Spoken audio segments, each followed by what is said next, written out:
former defense industry technician Mark McCandlish will speak with us now.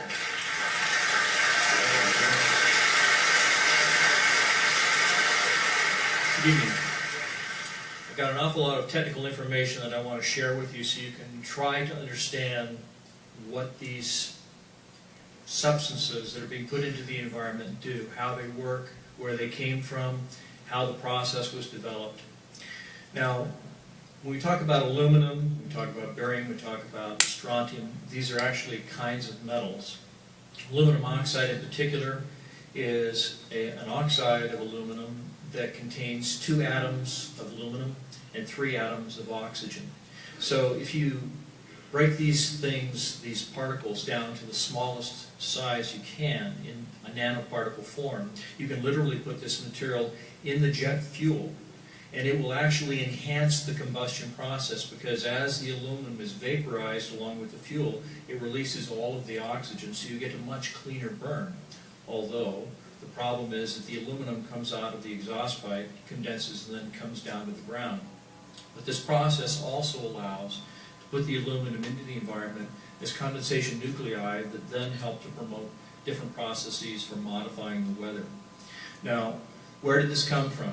Some of this technology actually came out of the stealth program.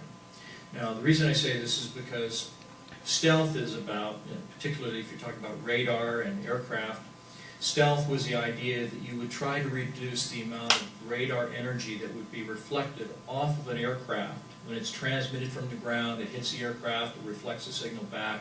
The antenna that's with that system can then see the plane, track it, shoot it down. So the idea is if you want to reduce the radar cross-section, the RCS of the aircraft, reduce its visibility on radar, you could put particles of metal into the paint itself. It was originally called iron ball paint, but they weren't actually balls of iron. But these particles would then absorb the energy, principally because the particles were tuned. They were all a uniform size, sizes that we knew would resonate at the same frequencies that the radar, the Russians and the Chinese were using in their weapon systems. So if you put these particles into the paint, they absorb the microwave energy and they convert it to heat. Now, if you take these same particles and you spray them in the air, and then you broadcast a microwave frequency into the air, you can cause those particles to heat up. Now, if you take a single chunk of aluminum, say like this, and you break it up into something that's the size of a nanoparticle, say 40 nanometers across, 40 billionths of a meter, you'd be able to create billions and billions of particles of aluminum from something this small. You could fill this entire room with a haze that you could see. But if you put that up into the air, and then you broadcast a signal that is tuned to the exact frequency that matches the size, and this is the key, all of these particles are the same exact size, so they respond to a specific frequency. So when you transmit this frequency, you can get all those particles to heat up.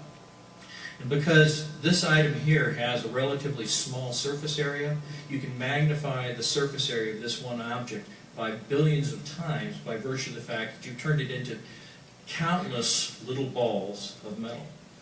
So those little particles of metal that are in the atmosphere then magnify the amount of energy that they receive in the form of a microwave transmission. So you can heat up a mass of air. And if that mass of air has moisture in it, any kind of humidity at all, it all rises and expands. So this is how you can actually generate a weather system. This is how you can generate a powerful low-pressure system. In fact, the convection cells, the updraft of the air in these engineered systems, are so powerful that they can produce hailstones that are the size of baseballs. Now, you may wonder, how is that possible? Usually when moisture is lofted into higher altitudes where it's much colder, the water begins to freeze and it begins to fall. And as it falls, you have other little particles of moisture that cling to it and they continue to freeze. It gets larger and larger. You get what looks like little droplets of water that are frozen. These little droplets can then be lofted again because of these power convection cells, and each time it adds another layer of ice. And so these convection cells are so powerful that you can literally create layer upon layer. In fact, if you cut one of these hailstones open, it looks like an onion, layer upon layer. So you can imagine from a military standpoint the amount of damage that you can do to enemy equipment, to enemy infrastructure with hailstones the size of a baseball falling out of the sky. You can damage the wings of an aircraft so severely that it can't fly because it no longer has the proper aerodynamics.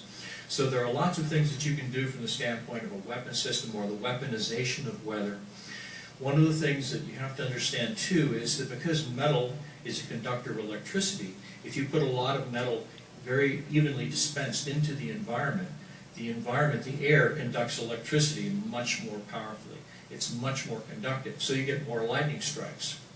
The bad part of it is that when this material falls out of the atmosphere, particularly the aluminum oxide, it gets into the soil. It's literally small enough to be absorbed through the root structure of the plants, as I believe someone else said.